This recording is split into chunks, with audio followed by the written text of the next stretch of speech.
పితా పుత్ర పవిత్రాత్మ నామమున ఆమెన్. యేసుక్రీస్తునందు ప్రియమైన సహోదరి సహోదరులారా, మనకున్నటువంటి 4 సువార్థికులలో యోహాను సువార్థికుడికి ఒక ప్రత్యేక ప్రాధాన్యత ఉంది ప్రియులారా. Is a great theologian. యోహాను సువార్థికుడు ఒక గొప్ప వేదాంతవేత్త. ఏంటి యోహాను గారి గొప్పతనం అని గనక మనం ఒక ప్రశ్న వేస్తే, ఆయన యేసయ్య గురించి కేవలము కథలు మాత్రమే చెప్పలేదు. He did not just say stories about Jesus, but he also explained who Jesus is. అంటే ప్రభు గురించి కథలు మాత్రమే చెప్పకుండా అసలు యేసయ్య అంటే ఎవరో మనకు కంటికి కట్టినట్లుగా తన వాక్యములో ఆయన రచించాడు ప్రియులారా. ఆయన ఏం చెప్పారు ప్రభు గురించి? 3 మాటలు చూద్దాం. యోహాను గారు సువిశేషంలో లోకమునకు వెలుగును నేనే అన్నట్లుగా యోహాను గారు ప్రభు గురించి రాశారు. నేనే మార్గమును సత్యమును జీవమును అన్న మాట రాశారు. తర్వాత జీవాహారము నేనే అన్న మాట కూడా యోహాను సువిశేషంలో మనం చూడగలం. అయితే ప్రియులారా, ఈ 3 వచనాలను మనం పరిశీలిస్తే మనకేమర్థమవుతుందంటే, యేసయ్య అంటే ఎక్కడో అందరాని మందిరాన ఆకాశంలో ఎక్కడెక్కడో ఉన్నారని కాదు. ఆయన మన మధ్యలోనే ఉన్నారు. మనకు దూరంగా లేరు, మనకు దగ్గరగా ఉన్నారు. ఆయన ఆహారంలాగా మన దగ్గరగా ఉన్నారు. మనకు మార్గమై ఉన్నారు, మనకు సత్యమై ఉన్నారు, మనకు జీవమై ఉన్నారు, మనకు వెలుగై ఉన్నారన్న విషయాలు మనకి యోహాను సువిశేషంలో మనకి కనిపిస్తూ ఉంటాయి.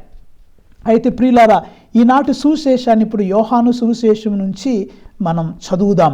యోహాను శుభవార్త 9వ అధ్యాయము 1వ వచనం నుండి 41వ వచనం వరకు మీరు పరిశీలిస్తే అది ఒక చాలా పెద్దగా ఒక లెంతీగా ఉంటుంది.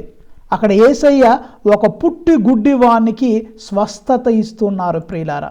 Is healing A blind beggar. చిన్నప్పటి నుంచి పుట్టడంతోనే గుడ్డివాడిగా పుట్టినటువంటి ఒక వ్యక్తికి స్వస్థతనిస్తున్నారు ప్రియులారా. ఈ యొక్క వాక్యాన్ని నేను 3 భాగాలుగా మీ కొరకు వివరించి చెప్పాలని ఆశపడుతున్నాను. మొట్టమొదటిగా ప్రియులారా, ద ఫస్ట్ వన్ మనం గ్రహించాల్సింది ఏంటంటే, ఒక గుడ్డివాడు వెలుగును పొందుతున్నాడు. ఏ బ్లైండ్ బెగ్గర్ ఈ సీయింగ్ ద లైట్. వాక్యంలోకి వెళ్తే ప్రియులారా, యేసయ్య ఒక మార్గం గుండా వెళుతూ ఉంటుంటే అక్కడ ఒక పుట్టి గుడ్డివాణిని ఆయన చూచారు. వెంటనే ఆయన శిష్యులు ఒక ప్రశ్న వేసేశారు. ఏమన్నారు? బోధకుడా, వీడు గుడ్డివాడుగా పుట్టుటకు ఎవరు పాపము చేసితిరి? అతను ఎందుకు గుడ్డిగా వాడిగా పుట్టాడు? అసలు ఆ ప్రాబ్లం ఎవరి దగ్గర వచ్చింది? ఎవరు తప్పు చేశారు? ఈయన తప్పు చేశాడా? వీళ్ళ అమ్మోళ్ళు తప్పు చేశారు? ఇంకెవరు చేశారు? What is the background for his blindness అని యేసయ్య శిష్యులు యేసు ప్రభువుని అడిగారు. వెంటనే ప్రియులారా, ఇది చాలా సహజం. మన ఇళ్లల్లో కూడా, మన బంధువుల మధ్య, మన గ్రామంలో కూడా చూస్తాం.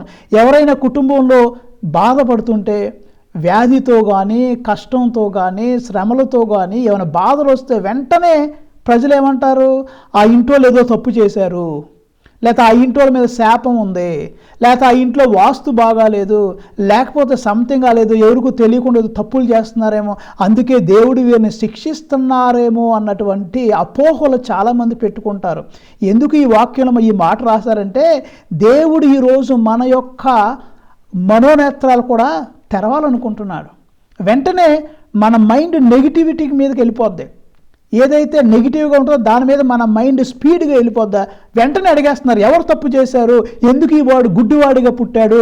ఎందుకు ఈయన ఇలా ఉన్నాడు అని వెంటనే శిష్యులు అన్నప్పుడు, అవునవును, వీళ్ళ ఇంటోళ్ళు తప్పు చేశారు, వీళ్ళ అమ్మోళ్ళు తప్పు చేశారు, ఈ తాత ముత్తాత తప్పు చేశారని ప్రభు అనట్లా ప్రియులారా. వాక్యం చూస్తే యేసయ్య చక్కటి జవాబు చెప్తున్నారు. యోహాను శుభవార్త 9వ అధ్యాయం 3వ వచనం, అందుకు యేసు, వీడు కానీ వీని తల్లిదండ్రులు కానీ పాపము చేయలేదు. Praise the Lord. వాళ్ళ ఇంట్లో ఎవరు పాపం చేయలేదు. దేవుడు చూడండి, దేవుని కార్యము వీని యందు బయలుపడుటకై వీడు గుడ్డివాడిగా పుట్టాడంటే, దేవుడు ఈ యొక్క గుడ్డివాడి నుంచి ప్రపంచానికి ఏదో తెలియపరచబోతూ ఉన్నారు. God is going to use his blindness to teach something to the world, to teach something goodness to the world. That's why it is the will of God that through this incident, through his blindness God wants to bring something goodness to the world. ప్రపంచానికి ఈ యొక్క పుట్టి గుడ్డివాని ద్వారా దేవుడు ఏదో తెలియపరచబోతున్నారు, ఏదో ఒక గొప్ప చిహ్నాన్ని వీళ్ళకి ఇవ్వబోతున్నారని యేసయ్య శిష్యులకు తెలియపరిచారు. ప్రియులారా, ఈ యొక్క మెంటాలిటీ మనం అలవాటు చేసుకోవాలి. ప్రతిసారి నెగిటివ్గా వెళ్ళటం కాదు, కానీ మన ఇళ్ళలో ఇప్పటి నుంచి ఈ వాక్యం ఉన్నప్పటి నుంచి అని ఎవరైనా వాస్తు బాగాలేదు, అందుకే కుటుంబానికి అలా జరిగింది, లేకపోతే వాళ్ళ ఇంట్లో తప్పు చేశారు, వాళ్ళ అమ్మ పాపం చేశారు, ఇలాంటి దుష్ప్రచారాలు, నెగిటివ్ థింకింగ్ని పక్కన పెట్టుకోమని కూడా ఈనాటి వాక్యం మనల్ని హెచ్చరిస్తుంది. ప్రియులారా, యేసయ్య చూడండి, తర్వాత మీరు వాక్యంలోకి వెళ్తే యేసయ్య అతన్ని తాకారు. కొంచెం ఉమ్ము తీసుకొని మట్టితో కలిపి ఆయన యొక్క కళ్ళను యేసయ్య తాకారు. ప్రియులారా, తాకి ప్రభు ఏమన్నారంటే, వెళ్ళి సిలోయాము కోనేటిలో కడుక్కోమని ఈ యొక్క గురుడివాడికి చెప్పగా అతడు వెళ్ళి మరి తన కళ్ళను ఆ యొక్క కోనేటిలో కడుక్కున్నాడు. ప్రియులారా, వెంటనే ఆ గుడ్డివాడు చూడటం ప్రారంభించాడు, దృష్టిని పొందాడు. Praise the Lord. మనకు ఒక మంచి పాట ఉంది కదా, తాకుమునా కన్నులను నిన్నే చూడాలి, యేసయ్యా నిన్నే చూడాలి, తాకుమునా కన్నులను నిన్నే చూడాలి, యేసయ్యా నిన్నే చూడాలి, మాయైన ఈ లోకములో పడిపోకుండా నన్ను కాయుమయా, నీదు వెలుగును ప్రసాదించు, నీ ఆత్మతో నన్ను అభిషేకించు, నీదు వెలుగును ప్రసాదించు, నీ వాక్కుతో నన్ను అభిషేకించు, వందనము వందనము వందనము ప్రభు వందనము. యేసయ్యా, నా కన్నులను తాకు, నీ వెలుగును నాలో ప్రసరింపచేయి, నీ సాక్షిగా నన్ను వాడుకో అన్న పాట మనకి సంగమం ప్రస్తుతంలో ఉంది. ప్రియులారా, సో ఇక్కడ యేసయ్య అతని యొక్క కంటిని తాకగానే అతను స్వస్థత పొందాడు, దృష్టిని పొందాడు. తాను మరలా దృష్టిని పొందుకున్నాడు. ప్రియులారా, అతను కంటితో చూడటం ప్రారంభించాడు. ప్రియులారా, అతనికి నూతన జీవితం మొదలయ్యింది. ఇక్కడ మనం గమనించాల్సింది ఏంటంటే, ఇంకా లోతుగా మనం అధ్యయనం చేస్తే, ధ్యానం చేస్తే ప్రియులారా, మొట్టమొదటగా ఈ గుడ్డివాడు చూపు వచ్చిన తర్వాత కంటితో చూశాడు, కానీ అక్కడితో ఆయన ఆగలేదు. ప్రియులారా, ఆ బాహ్య నేత్రాల నుండి అతని మనోనేత్రాలు కూడా తెరవబడినాయి. Praise the lord. ఎందుకంటే ప్రియులారా, ఆయన తర్వాత యేసయ్యని కేవలము ఒక ప్రవక్త మాత్రమే చూడలేదు, ఒక మనుష్య కుమారుడుగా గుర్తించాడు, మెస్సయ్యాగా గుర్తించాడు. So the blind man after receiving sight, he recognized Jesus not only as a prophet, not only as the Son of Man, but he recognized Jesus, he identified Jesus as Messiah. ఇది ఇంకా పెద్ద వరం. కేవలం కళ్ళుతో స్వస్థత అంటే గుడ్డివాడు చూడగలటం మాత్రమే స్వస్థత కాదు. అవును, అది కూడా గ్రేటే, కానీ దానికంటే గొప్ప స్వస్థత ఆయన యేసయ్యను చూచి లోకరక్షకుడుగా గుర్తించాడు. ప్రియులారా, ఎంతమంది అక్కడ చాలామంది ఉన్నారు, ఇశ్రాయేలు ప్రజల్లో, యూదుల్లో చాలామంది మనుషులు ఉన్నారు, కానీ వాళ్ళందరూ కూడా యేసయ్యని లోకరక్షకుడుగా గుర్తించలేదు. కానీ ఈ గుడ్డివాడు మాత్రము చూపు పొందిన తర్వాత, దృష్టిని పొందుకున్న తర్వాత, కేవలము బాహ్య నేత్రాలతో మాత్రమే కాకుండా మనోనేత్రాలు కూడా తెరవబడినాయి. ఇతనిలో గొప్పతనం ఏంటంటే ప్రియులారా, కళ్ళు మాత్రమే కాదు, హృదయ నేత్రాలు తెరవబడినాయి. ఆయన విశ్వాసంలో బలపడ్డాడు. ఇది మనం గుర్తుంచుకోవాలి ప్రభునందు ప్రియులారా. సో మొట్టమొదటిది గ్రుడ్డివాడు దృష్టిని పొందుకోవటం, స్వస్థత పొందుకోవటం.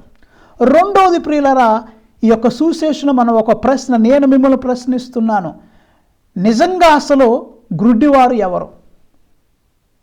ఆ పుట్టుగ్రుడ్డివాడు గ్రుడ్డివాడా, లేకపోతే ఆనాటి సమాజంలో ఉన్న పరిసయ్యులు, ధర్మశాస్త్ర బోధకులు, పెద్దలు, పరమ పూజ్యులుగా భావింపబడేటువంటి అటువంటి అధికారుల ఎవరు గ్రుడ్డివారు అని ఒక ప్రశ్న నేను మిమ్మల్ని ఈరోజు సంధిస్తున్నాను. I'm questioning you, who are really blind people? Why I'm asking you this question? ఎందుకంటే ప్రియులారా, అక్కడ ఒక గొప్ప స్వస్థత జరిగింది, ఒక అద్భుతం జరిగింది. కానీ పరిసయ్యులు ఆ అద్భుతాన్ని చూశారు సార్, చూడటం వరకు బాగానే ఉంది. కానీ ఆ పరిసయ్యులు విశ్వసించలేదు. కళ్ళ ముందు ఒక గుడ్డివాడు, ఒక పుట్టుగుడ్డివాడు స్వస్థత పొందుకొని దేవుణ్ణి స్తుతిస్తుంటే ఈ యొక్క పరిసయ్యులు, ధర్మశాస్త్ర బోధకులు మాత్రము దాన్ని విశ్వసించట్లేదు. వాడు స్వస్థత పొందటం చూశారు, కానీ యేసయ్యను వారు అంగీకరించట్లేదు. మీరు వాక్యంలో చూస్తే చాలా ప్రశ్నలు వేస్తున్నారు. నీకెవరో చూపించారు? అది సాబత్తు కదా, సాబత్తు రోజున ఏ పనులు చేయకూడదు కదా, నీకు స్వస్థతనిచ్చిన వాడు నిజంగా దేవుడి నుంచి వచ్చిన వాడైతే అలా ఎందుకు చేస్తాడు? ఆయన గొప్ప వ్యక్తి కాదు, నీకు స్వస్థత ఇచ్చినటువంటి వాడు మంచివాడు కాదు, దుష్టుడు అని పరిసయ్యులు యేసయ్యను దూషిస్తున్నారు. కళ్ళ ముందు మంచి జరుగుతుంటే దాన్ని అభినందించలేకపోతున్నారు, అసూయతో మండిపోతున్నారు, వారి హృదయంలో రగిలిపోతున్నారు. ఇదిగో ఈ యొక్క వ్యక్తిని చిత్రహింసలు, మాటల ద్వారా చిత్రహింసలు చేయటానికి ప్రయత్నిస్తూ ఉన్నారు. అతన్ని అడిగారు, ఎవరో నీకు చూడండి 16వ వచనం మీకు ఒక నేను చదువుతూ ఉంటాను ప్రియులారా. ఇతడు విశ్రాంతి దినమును పాటించలేదు కనుక దేవుని యొద్ద నుండి వచ్చినవాడు కాదు అని కొంతమంది పరిసయ్యులు యేసయ్యను దూషించారు ప్రియులారా. ఇంకా కొంతమంది ఏమన్నారు, పాపి అయిన మనుషుడు ఇటు అద్భుత చిహ్నములు ఎట్లు చేయగలడు అని కొంతమంది. వారంలోనే వారికి భేదాభిప్రాయాలు వచ్చినాయి. అప్పుడు వాళ్ళందరూ అసలు వీళ్ళ తల్లిదండ్రులను పిలిపించండి, ఈ గుడ్డివాడి తల్లిదండ్రులను పిలిపించండి, ఇతను యాక్షన్ చేస్తున్నాడు, నిజంగా పుట్టుగుడ్డివాడా లేకపోతే ఏదో యాక్షన్ చేసి మన ముందు మాయ మాటలు అని చెప్తున్నారా అని వారి యొక్క తల్లిదండ్రులను పిలిపించారు. వాక్యంలో చదువుతా యోహాను శుభవార్త 9వ అధ్యాయం 20వ వచనంలో వారి తల్లిదండ్రులు అన్నమాట. లేకపోతే ఇంకా ముందుకు వెళితే 18వ వచనం నుంచి మీకు వరకు చదువుతాను. వాడు గుడ్డివాడై ఉండెనని ఇప్పుడు చూపును పొందెనని యూదులు నమ్మక వాని తల్లిదండ్రులను పిలిపించిరి. వీడు మీ కుమారుడా, వీడు గుడ్డివాణిగా పుట్టెనా, అట్లయినా వీడు ఇప్పుడు ఎట్లు చూడగలుగుచున్నాడు అని అడిగిరి. అందుకు వాడి తల్లిదండ్రులు, వీడు మా కుమారుడే, వీడి పుట్టుగుడ్డివాడు, ఇంతవరకు మాకు తెలియను. అంతే మాకు తెలియదు, ఆయన గుడ్డోడు, నా కొడుకే పుట్టుగుడ్డోడే, అది మాకు తెలుసయ్యా, అంతవరకు మాకు తెలుసు. కానీ ఇప్పుడు ఎట్లు చూడగలుగుచున్నాడో, ఎవడు వీనికి దృష్టిని ఇచ్చునో మాకు తెలియదు. చాలా క్లియర్గా, అంటే తల్లిదండ్రులు కూడా భయం ఉంది. ఎందుకంటే యేసయ్యని లోకరక్షకుడిగా, మెస్సయ్యగా వాళ్ళు ఒప్పుకుంటే వాళ్ళందరినీ వెలివేసే ప్రమాదం ఉంది ప్రియులారా. కాబట్టి వారి తల్లిదండ్రులు కొంచెం భయపడి వాళ్ళు ఒక మాట అంటున్నారు, చాలా మన మాటలో చెప్పాలంటే డిప్లొమసీ ఉపయోగిస్తున్నారు. వాళ్ళు ఏమంటున్నారు చూడండి, వాడు వయసు వచ్చిన వాడు వాణినే అడుగుడు. అయ్యా అతడు చిన్నపిల్లవాడు కాదు కదా మా అబ్బాయి, వయసు వచ్చినోడే కదా, ఆయన్ని అడిగి తెలుసుకోండి అని తల్లిదండ్రులు చక్కగా పక్కగా తప్పించుకుంటున్నారు. సరే ప్రియులారు, ఎక్కడ నిజంగా గుడ్డివారు ఎవరని ఎందుకన్నానంటే, కళ్ళు ఉన్నా చూడలేకపోయినటువంటి గుడ్డివారు ఎవరంటే పరిసయ్యులు, ఈ ధర్మశాస్త్ర బోధకులు. కళ్ళ ముందు మంచి జరుగుతుంటే చూచి అప్రిషియేట్ చేయలేకపోతున్నారు, ఆనందించలేకపోతున్నారు. వాళ్ళు ఏమంటున్నారు, ఇది చట్టవిరుద్ధం. ఏది చట్టవిరుద్ధం? సాబత్ రోజున పనేం చేయకూడదు కదా. అసలు సాబత్ అంటే ఎందుకు? సాబత్ ఎవరి కోసం చేయబడింది? మనిషి కోసం చేయబడిందా, లేకపోతే సాబత్ కోసం మనిషి చేయబడ్డా? ఇది మీకు అర్థం అవటానికి ఒక ఉదాహరణ నేను చెప్తున్నాను ప్రియులారా. ఇక్కడ నా దగ్గర ఒక ఫోటో ఉంది, యేసు తిరుహృద పటం. ఈ పటంలో ఈ పటానికి చుట్టూ ఒక ఫ్రేమ్ ఉంది కదా, ఒక ఫ్రేమ్ ఉంది, మధ్యలో యేసు తిరుహృదయ పట్టం ఉంది. ఇప్పుడు నేను మీకు చెప్పాలనుకున్నది ఏంటంటే, ఈ పట్టం అంటే మనిషి అనుకోండి, ఈ పట్టం చుట్టూ ఉన్న ఫ్రేమ్ ఏమో ఒక సాబత్ అనుకోండి. పట్టమేమో మనిషి అయితే ఈ పటానికి చుట్టూ ఉన్నదేమో ఒక రూల్స్ అండ్ రెగ్యులేషన్స్, అది ఒక ఫ్రేమ్ అనుకోండి. ఏది ముఖ్యం? పటం ముఖ్యమా, దాని చుట్టూ ఉన్న ఫ్రేమ్ ముఖ్యమా? రెండు ముఖ్యమే, కానీ రెండిట్లకంటే పటం ముఖ్యం. ఈ పటాన్ని కాపాడటం కోసం ఎటువంటి పటం పురుగులు పట్టకుండా లేకపోతే నలిగిపోకుండా చినిగిపోకుండా ఉండటం కోసం పటాన్ని రక్షించడానికి మనం దీని చుట్టూ ఫ్రేమ్ కట్టాం. కానీ పరిసయ్యులు ఎట్టాగే అయిపోయారంటే, ఈ పటం కంటే ముఖ్యం కూడా ఈ ఫ్రేమ్ ముఖ్యం వాళ్ళకే, పరిసయ్యులకి. అట్ట తయారయ్యారు వాళ్ళు. ఏమండి, పటమే చినిగిపోతే ఫ్రేమ్ ఎందుకు? ఈ పటం లేకపోతే ఫ్రేమ్కి ఏం విలువ ఉంది? అట్లాగే ప్రియులారా, మనిషి ముఖ్యమా, రూల్స్ ముఖ్యమా? మనిషి ముఖ్యం. ఆ మనిషిని కాపాడటం కోసం రూల్స్ అండ్ రెగ్యులేషన్స్. కానీ పరిసయ్యులు ధర్మశాస్త్ర బోధకులు ఎట్లా తయారయ్యారంటే, రూల్సే మనిషి కంటే కూడా రూల్సే ముఖ్యంలాగా వాళ్ళు హృదయ కాఠిన్యము కలిగి అంధకారంలో వారు జీవిస్తున్నారు. అహంకారంతో దుర్మార్గంగా వాళ్ళు తయారయ్యారు ప్రియులారా. అంటే అసలైన గుడ్డివాళ్ళు ఎవరంటే ఆ పుట్టుగుడ్డివాడు కాదు, కానీ ఈ ధర్మశాస్త్ర బోధకులు పరిసయ్యులు పెద్దలు వీరు గుడ్డివారు. ఆత్మలో వీరి ఆత్మ అంధకారములో పడిపోయి ఉంది ప్రియులారా. వాళ్ళు గుర్తించలేకపోతున్నారు. ఎప్పుడంటే ప్రియులారా, మనకి కొన్నిసార్లు అదిగో ఈ యొక్క అంతరంగిక కళ్ళు మూసుకొని పోతే మనం చాలా విషయాలు జీవితంలో గుర్తించలేము. దానికి ఉదాహరణ ప్రియులారా, ఈనాటి మొదటి పట్టణం యావే ప్రభు సమూవేలు ప్రవక్తని మరి ఈషాయి ఇంటికి పంపుతూ ఉన్నాడు. సౌలు రాజు చాలా దుర్మార్గంగా జీవిస్తున్నారు, దేవునికి విరుద్ధంగా జీవిస్తుంటే యావే ప్రభు సౌలును నిరాకరించి సమూవేలుతో, నువ్వు వెళ్ళి బెత్లెహేములో ఈషాయి అని ఒక వ్యక్తి ఉన్నాడు, అతనికి చాలామంది కుమారులు ఉన్నారు, ఆ కుమారుల్లో ఒకరిని నేను రాజుగా ఎన్నుకుంటున్నాను, సౌలు తర్వాత సక్సెసర్గా ఒక రాజును ఎన్నుకుంటున్నాను, నువ్వు వెళ్ళి వాళ్ళల్లో ఒక కుమారుని ఎంపిక చేయని సమూవేలుని పంపుతూ ఉన్నారు. సమూవేలు ఈషాయి ఇంటికి వెళ్ళాడు. ఈషాయికి చాలామంది కుమారులు ఉన్నారు. ఆ కుమారులో ఫస్ట్ ఎవరిని చూశాడంటే సమూవేలు ఎలియాబును చూశాడు. ఎలియాబు చాలా ఎలా ఉన్న వాక్యంలో చదువుతా మీ కొరకు. సమూవేలు మొదటి గ్రంథము 16వ అధ్యాయము 6వ వచనం నుంచి మీ కొరకు చదువుతాను. వారు బలికి వచ్చిరి, అప్పుడు సమూవేలు ఎలియాబును చూచి, ప్రభు ఎన్నుకొనిన రాజు నిక్కముగా యావే ఎదుటికి రానే వచ్చెను కదా అనుకొనెను. ఎందుకంటే ఎలియాబు అందగాడు, చాలా కండలు కలిగి ఉన్నటువంటి వాడు, శారీరకంగా పుష్టిగా ఉన్నటువంటి వాడు. అతను చూచి, బాహ్య సౌందర్యాన్ని చూచి లేకపోతే అతని ఫిజిక్ను చూచి సమూయేలు అనుకున్నాడు, రాజు అంటే ఇట్లే ఉండాలి కదా, బలంగా ఎత్తుగా హైట్గా మజిల్స్ కలిగి ఉండాలి కదా, కాబట్టి యావే ప్రభు ఇతన్ని తప్పకుండా ఎన్నుకొని ఉంటాడు అని తలంచుకుంటుంటే యావే ప్రభు ఏమన్నారో చూడండి. కానీ యావే, మీకు దగ్గర బైబిల్ పెన్ ఉంటే పెన్నుతో అండర్లైన్ చేసుకోండి. ఇతని రూపమును ఎత్తును చూచి భ్రమపడకుము, నేను అతనిని నిరాకరించి తిని. దేవుడు నరుడు చూచిన చూపుతో చూడడు, దేవుడు మనుషుల్లాగా చూడడు. ఇతని రూపము ఎత్తును చూచి భ్రమపడకుము, నేను అతను నిరాకరించి తిని. దేవుడు నరుడు చూచిన చూపుతో చూడడు, నరుడు వెలుపలి రూపమును మాత్రమే చూచును, కానీ దేవుడు హృదయమును అవలోకించును అని చెప్పాను. Praise the Lord. తర్వాత స్టోరీలోకి మీరు వెళుతూ ఉంటుంటే తర్వాత అబినాదాబును చూస్తాడు. ఇతను రాజు అనుకున్న, దేవుడు అంటే లేదు, సమూవేలు అతన్ని నేను నిరాకరించాను. తర్వాత షమ్మాను చూస్తాడు. అప్పుడు మళ్ళీ అనుకుంటా ఇతనే రాజు అనుకుంటా, బహుశా అంటే దేవుడు అంటే నో, నేను అతన్ని కూడా ఎన్నుకొనలేదు.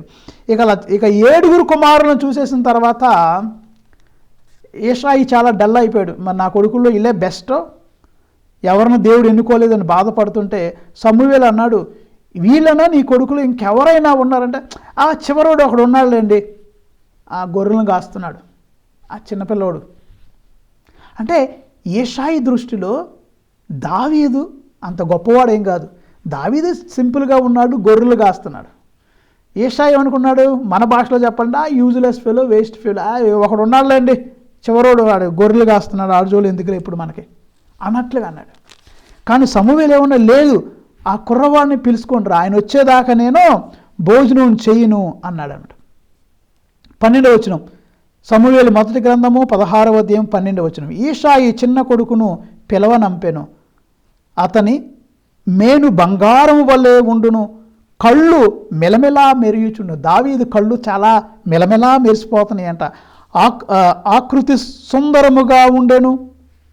అప్పుడు యావే, నేను కోరుకున్న వాడు ఇతడే, అతనిని అభిషేకించుము అన్నాడు. Praise the Lord. ఎందుకు చెప్పానంటే ప్రియుల, గుడ్డి వాళ్ళు, మనం కూడా గుడ్డి వాళ్ళమే. మనం ఎందుకంటే మనం అంతరంగికంగా చూడలేం. సమూయేలు అంత గొప్పవాడైనా బాహ్య విషయాలను చూసి ఫస్ట్ ఉన్నటువంటి అన్నదమ్ములే రాజుగా అవుతారేమో అనుకున్నాడు. కానీ దేవుడు ఏమన్నాడు, సమూయేలు ఆగు, నరుడు చూసేలాగా నేను చూడను. నరుడు అందచందాలు చూస్తాడు, ఆస్తిపాస్తులు చూస్తాడు, ఐశ్వర్యాలు చూస్తాడు, బంగారం చూస్తాడు, డబ్బు చూస్తాడు. దేవుడు అలా కాదు. దేవుడు మంచితనాన్ని చూస్తాడు, దేవుడు పవిత్రతను చూస్తాడు, దేవుడు అంతరంగిక సౌందర్యాన్ని చూస్తాడు. ప్రియులారా, ఈ మొదటి పట్టణం నేను వాక్యంలో ధ్యానం చేసే ముందు ఎవరు గుడ్డివారు అన్న విషయం చూస్తే మనందరం గుడ్డివాళ్ళమే. ఎందుకంటే మనం దేవుడు చూసేటట్లు చూడలేకపోతున్నాం. మన చూపు ఎప్పుడు కూడా ప్రమాదకరంగా పాపపు చూపుతో మనం జీవిస్తూ ఉన్నాం. ప్రియులారా, నిజమైన గుడ్డివారు మనందరం. ఆ పుట్టి గుడ్డివాడు నిజమైన గుడ్డివాడు కాదు ప్రియులారా. అయితే ఈ రోజున నేను మీ అందరికీ ఒక ప్రశ్న అడుగుతున్నాను. కొన్ని ప్రశ్న, ఒకటే కాదు 2-3 ప్రశ్నలు అడగాలనుకుంటున్నా ప్రియులారా. ఈ యొక్క వాక్యం మనకి కొన్ని ప్రశ్నలను సంధిస్తుంది ప్రియులారా. అదేంటంటే, నేను ఎక్కడ ఏ విషయాల్లో అంధుడుగా ఉంటున్నాను? మనందరం గుడ్డోళ్ళే, నేను గుడ్డోళ్ళే, నువ్వు గుడ్డుదానివే, మీరందరూ గుడ్డోళ్ళే. అంటే కళ్ళతోనే కాదు, నిజ జీవితంలో కొన్ని విషయాల్లో మనం బ్లైండ్గా ఉంటున్నాం. కొన్ని విషయాల్లో మన మైండ్ సరిగ్గా పనిచేయదు, బ్లైండ్ అయిపోతాం. అవి కొన్నిసార్లు లవ్ అఫైర్స్లో కూడా మనకు ఏమంటారు, లవ్ ఈజ్ బ్లైండ్ అన్నాడు ఎవరో ఒకడు. But lover should not become blind. నువ్వు ఎక్కడ అంధుడుగా ఉన్నావు? నువ్వు ఏ విషయంలో గుడ్డిగా జీవిస్తున్నావు? ప్రేమ విషయంలోనా, డబ్బుల విషయంలోనా, ప్రాపంచిక వ్యసనాలా, ప్రాపంచిక అట్రాక్షన్సా? నువ్వు ఎక్కడ గుడ్డివాడిగా జీవిస్తున్నావు అని ఆత్మ పరిశీలన చేసుకో ప్రియమైన దేవుని బిడ్డ. తర్వాత, దేవుణ్ణి ఏ విషయంలో నువ్వు దూరం పెడుతున్నావు? కొన్ని విషయాల్లో నువ్వు దేవుణ్ణి దూరంగా పెడుతున్నావు. ఏ విషయం అది? ఈ రోజున దేవుడు ఆ గుడ్డివాడిని స్వస్థపరిచినటువంటి యేసయ్య ఆ గుడ్డివాడి దగ్గరికి వెళ్ళాడు, గుడ్డివాడికి స్వస్థతని ఇచ్చాడు. మనం ఏం చేస్తున్నాం అంటే యేసయ్యను చూసి పారిపోతున్నాం, యేసయ్యను చూసి దాక్కుంటున్నాం, యేసయ్యకి కొన్ని విషయాలు మన జీవితంలో దూరంగా పెడుతున్నాం. అవి ఏంటి అని మనం ఆత్మ పరిశీలన చేయాలి ప్రియమైన దేవుని బిడ్డలారా. మూడోది, మనం చాలా విషయాలు చూస్తూ ఉన్నాం, వార్తలు చూస్తాం, రకరకాల చిత్రాలు మనం చూస్తాం, న్యూస్ పేపర్లో ఆటల్లో చాలా అడ్వర్టైజ్మెంట్లు అవి ఇవి అనేకమైనవి చూస్తాం. కానీ దేవుడు చూపించే సత్యాలను మాత్రం మనం చూడం. టీవీ చూస్తాం, సినిమాలు చూస్తాం, పాటలు చూస్తాం, వార్తలు వింటాం, న్యూస్ పేపర్ చదువుతాం. We see everything, but we're not ready to see what Jesus is showing to us. I would like to repeat also these 3 things in English. Number 1, my dear friends, where are you being blind in your life? What are the blind spots in your life? Where are the places where you are being blind in your life? Number 2, which are the places where you are keeping God far away from you? కొన్ని విషయాలను దేవుణ్ణి దూరంగా పెడుతున్నావు. What are those things? Number 3, You are seeing many things in TV, films, newspapers, websites, internet. You are seeing many things, but you are not prepared to see what Jesus is showing to you. దేవుడు చూపించే సత్యాలను చూడటానికి నువ్వు సిద్ధంగా ఉన్నావా అని ఆత్మ పరిశీలన చేసుకోవాలి.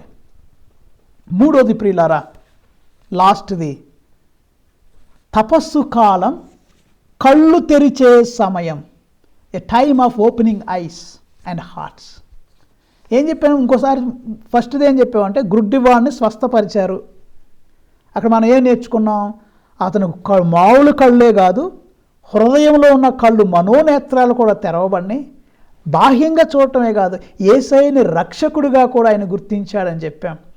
అది చెప్పేటప్పుడు మనం ఏమన్నామంటే ఎవరిని చులకన చూడకూడదు, చులకన చేసి మాట్లాడకూడదు. ఏదో కుటుంబంలో అనారోగ్యం ఉందని, ఏదో కుటుంబంలో నష్టం జరిగిందని, వాళ్ళ అమ్మోళ్ళు తప్పులు చేశారు, వాళ్ళ పిల్లలు తప్పు చేశారు, వాళ్ళ తాత ముత్తాతల పాపం వాళ్ళకు చుట్టుకుంటుంది అన్నటువంటి వ్యర్థ మాటలు దయచేసి మాట్లాడొద్దు. లేకపోతే ఆయన కుటుంబాలు ఏమైనా నష్టం జరిగితే వాస్తు బాగాలేదు అది ఇది ఏం మాట్లాడదు. దేవుడికి ఏదో ఒక కారణం ఉంది. దేవుడు దాన్ని కూడా ఒక మంచి విషయం కొరకు ఉపయోగించుకుంటాడు అని గుర్తుంచుకోవాలి. రెండోది, అసలైన గుడ్డివారు ఎవరన్నా కళ్ళు ఉన్న మనమే అసలైన గుడ్డోళ్ళం. మనం కూడా కొన్ని విషయాల్లో గుడ్డితనంగా ఉంటున్నాం, దేవుణ్ణి కొన్ని విషయాల్లో దూరం పెడుతున్నాం. అన్నీ చూస్తున్నాం కానీ దేవుడు చూపించే సత్యాలను చూడటానికి మనం సిద్ధంగా లేము. కొన్నిసార్లు మనిషిని వదిలేసి చట్టానికి వేలాడుతున్నాం. మనిషి ముఖ్యమా, సాబత్తు ముఖ్యమా, ఫోటో ముఖ్యమా, ఫ్రేమ్ ముఖ్యమా? ఫోటో ముఖ్యం, తర్వాత ఫ్రేమ్ ముఖ్యం. మనిషి ముఖ్యం, తర్వాత సాబత్ ముఖ్యం. మూడోది ప్రియులారా, కళ్ళు తెరిచే సమయం.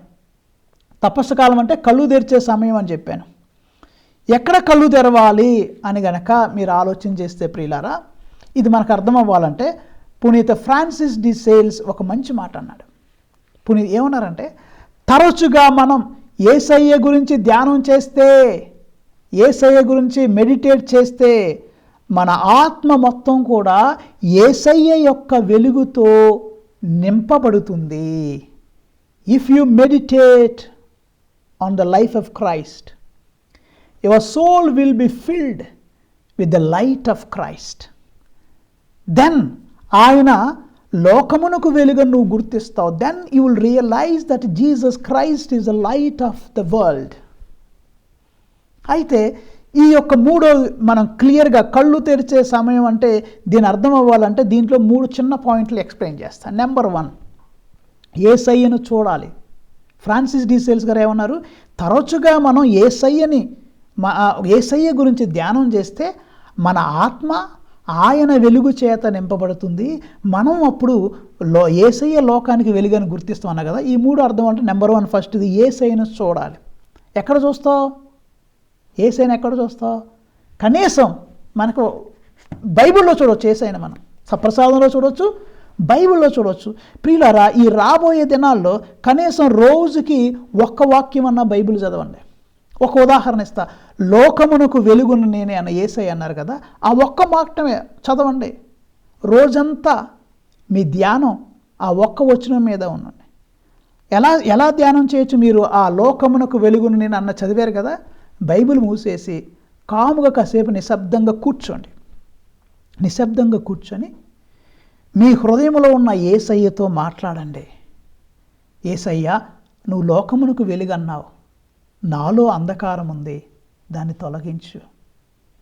నువ్వు వెలుగన్నావు కానీ నా జీవితం చీకట్లో ఉంది, నన్ను వెలుగులోకి తీసుకురా అని యేసయ్యతో చిన్న సంభాషణ చేయాలి ప్రియులారా.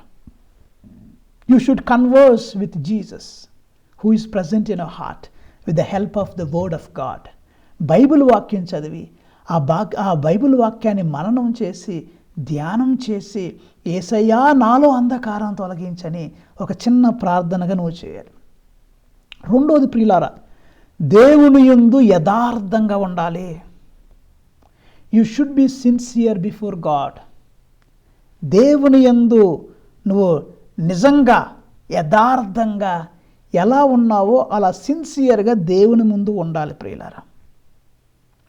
నువ్వు ఎక్కడ అంధుడుగా ఉన్నావో, నువ్వెక్కడ గుడ్డివాడిగా ఉన్నావో, ఎక్కడ నీ హృదయము కఠినంగా మారిపోయిందో అది యేసయ్యకు తెలియపరచాలి. Open your heart before God, be naked before God. That means don't have any without hiding anything. Be sincere, be plain before God. Share with God. Look at the crucifix. క్రీస్తు యొక్క శిలువ వంక చూచి నీ హృదయాన్ని ప్రభువుకు సమర్పించి, అయ్యా నేను ఇక్కడ అంధుడుగా ఉన్నాను, ఫలానా విషయంలో నేను గుడ్డివాడుగా ఉన్నాను, ఫలానా విషయంలో నేను నీకు దూరం అయ్యాను, నన్ను క్షమించు అని యేసయ్య శిలువ వద్ద పశ్చాత్తాపపడాలి. మీకు అవకాశం ఉంటే మంచి పాప సంకీర్తనం చేయాలి, లేకపోతే ప్రార్థనలో క్షమాభిక్షను కోరుకోవాలి. ఒకటి యేసయ్యను చూడాలంటే బైబిల్ చదవాలన్నాను. రెండోది దేవుని ఎదుట నిజాయితీగా యథార్థంగా ఉండి క్షమాభిక్ష అడగాలి. మూడోది యేసయ్య యొక్క వెలుగును పంచాలి. You should become a transmitter of light, Jesus light. యేసయ్య యొక్క వెలుగుని నీవు నీ జీవితంలో పంచాలి. ఎలా పంచుతావు? ఒక మంచి మాట ద్వారా. ఈజీగా మనం తిడతాం, నోటుకు బూతులు వచ్చేస్తే కొన్నిసార్లు తిడతా ఉంటారు గ్రామాల్లో, మన చుట్టుపక్కల కొన్నిసార్లు నోటుకు ఏదో వస్తే అనేస్తూ ఉంటాం, సెల్ఫ్ కంట్రోల్ తగ్గుద్ది. కానీ ఇప్పుడు ఏం చేయాలి? యేసయ్య వెలుగును పంచాలంటే ఒక మంచి మాట మాట్లాడాలి, అప్రిషియేట్ చేయాలి. ఏ వేస్ట్ ఫెలో, యూజ్లెస్ ఫెలో, రే నువ్వు బాగుపడవరా, ఒరే దుర్మార్గుడా, దుష్టుడా, ఇలాంటి మాటలు పక్కన పెట్టండి. కాసంత పక్కన పెట్టి ఇతరులలో ఉన్న మంచిని గుర్తించండి, వారిని అభినందించండి, అప్రిషియేట్ చేయండి. వాళ్ళు మంచిగా పాటలు పాడేవాళ్ళు మీరు పాటలు బాగా పాడుతున్నారని అప్రిషియేట్ చేయండి. లేకపోతే ఇంకా రకరకాల టాలెంట్స్ కలిగిన వాళ్ళు ఉంటారు, వాళ్ళ టాలెంట్స్ని అప్రిషియేట్ చేయండి ప్రియులారా. ఇది మంచిగా. తర్వాత మీకు విరుద్ధంగా ఎవరైనా పాపం చేసి ఉంటే, మిమ్మల్ని ఎవరైనా అవమానపరుచుంటే వాళ్ళని క్షమించండి. వేరే వాళ్ళకి సమయం ఇవ్వండి, వారి మాటలు వినండి, ఓపికగా వినండి. ఇలాంటి మంచి పనులు చేయొచ్చు ప్రియులారా. ఈ విధంగా మనం యేసయ్య వెలుగు మన ద్వారా ప్రజల ఎదుట ప్రకాశిస్తుంది. ఈ విషయం గురించి నేను ధ్యానించే ముందు మనకి ఈనాటి 2వ పట్టణంలో ఎఫెసీయులకు రాసిన లేఖలో పౌలు గారు ఒక మంచి మాట అంటున్నారు. యేసయ్య వెలుగుని మనం ప్రకాశింపజేయాలి. అక్కడ ఏమంటున్నారు? ఎఫెసీయులకు రాసిన లేఖ 5వ అధ్యాయము 14వ వచనంలో, కనుకనే నిద్రితుడా మేల్కొనుము. Praise the Lord. నిద్రితుడా, fellow who is sleeping, get up. నిద్రితుడా మేల్కొనుము, మృతులలో నుండి లెమ్ము. మృతులు అంటే చచ్చిపోలేదు కంటే మృతులలో నుండి లెమ్మంటున్నారంటే, నువ్వు కొన్నిసార్లు జీవితంలో బ్రతికినా చచ్చిన వాళ్ళలాగా ఉన్నావు. నువ్వు బతికున్నా కొన్నిసార్లు జీవితంలో చచ్చిన శవంలాగా ఉన్నావు కొన్ని ఆస్పెక్ట్స్లో. ఏంటి ఆ విషయాలను ఆత్మ పరిశీలన చేసుకో. నువ్వు ఎక్కడ పడిపోయావు అక్కడ నుండి పైకి లెగు. నిద్రితుడా మేల్కొనుము, నీ కళ్ళు తెరువు. క్రీస్తు నీపై ప్రకాశించును. యేసయ్య నీ మీద ప్రకాశిస్తాడు. ఆ ప్రకాశాన్ని 10 మందికి నువ్వు పంచు. ఇంకా వాక్యంలో మీరు చదివితే ఎఫెసీయులకు రాసిన లేఖ 5వ అధ్యాయం 8వ వచనం నుంచి మీరు చదివితే, ఒకప్పుడు మీరు చీకటిలో ఉండిన వారే, ఒకప్పుడు మనందరం పాపంలో ఉన్నటువంటి వారమే, చీకటిలో ఉండినటువంటి వారమే, కానీ ఇప్పుడు ప్రభువునందు మీరు వెలుగులో ఉన్నారు. వెలుగుకు సంబంధించిన ప్రజల వలె జీవింపుడు. Praise the lord. అలా చదువుకుంటూ వెళ్తే, చీకటిలో ఉన్నవారిని కూడా వెలుగులోకి తెండి అని ప్రభువు చెబుతున్నారు. కాబట్టి ప్రియులారా, ఈ యొక్క క్రీస్తు వెలుగును మనం పంచాలి. ముందు మనం లెగాలి. నిద్రితుడా మేల్కొనుము అని పౌలు గారు చెప్పినట్టు మనం నిద్ర నుంచి లెగాలి. మన మరణం నుంచి లెగాలి. ఎక్కడ మరణిస్తున్నామో, ఏ పాపంలో మనం నశించిపోతున్నామో అక్కడ నుండి లెగాలి ప్రియులారా. అప్పుడు క్రీస్తు వెలుగు, ఈస్టరప్పుడు అంటాం ఇదిగో క్రీస్తు జ్యోతి అని గురువు అంటారు కదా, అప్పుడు మనం వికసించిన మనసులతో, ప్రకాశించే ముఖాలతో, వెలుగులతో మనం ఆ ఈస్టర్లో మనం పాల్గొనగలం. ఆ గుడ్డివాడు ఎలాగైతే యేసయ్యని ప్రవక్తగా, మనుష్య కుమారుడుగా, రక్షకుడుగా గుర్తించాడో, మనందరం కూడా మన పాప జీవితం నుండి పైకి లేచి నిద్రితుడా మేల్కొని మన పౌలు గారు అన్నారు, మనం కూడా మేల్కొని యేసయ్యని రక్షకుడుగా గుర్తిద్దాం. చిన్న ప్రార్థన చేద్దాం. కృపగల దేవా, దయగల తండ్రి, లోకరక్షకుడా, నీకే వందనం స్తోత్రం ప్రభువా. మా కళ్ళని, మా హృదయాలని తెరవండి తండ్రి. మాలో ఉన్నటువంటి అంధత్వాన్ని, మాలో ఉన్నటువంటి గురుడితనాన్ని తొలగించు ప్రభువా. మమ్మల్ని నీ వెలుగులో నడిపించు ప్రభువా. ఆమెన్. ప్రభునందు ప్రియులారా, మీలో ఎవరైనా మొదటిసారిగా నా ఛానల్ చూసినట్లయితే, if you have an opportunity, మీకైనా అవకాశం ఉంటే ఈ ఛానల్ని సబ్స్క్రైబ్ చేసుకోండి. ఇంకా అనేక మందికి దేవుని వాక్యాన్ని పంచండి. God bless you all. Amen.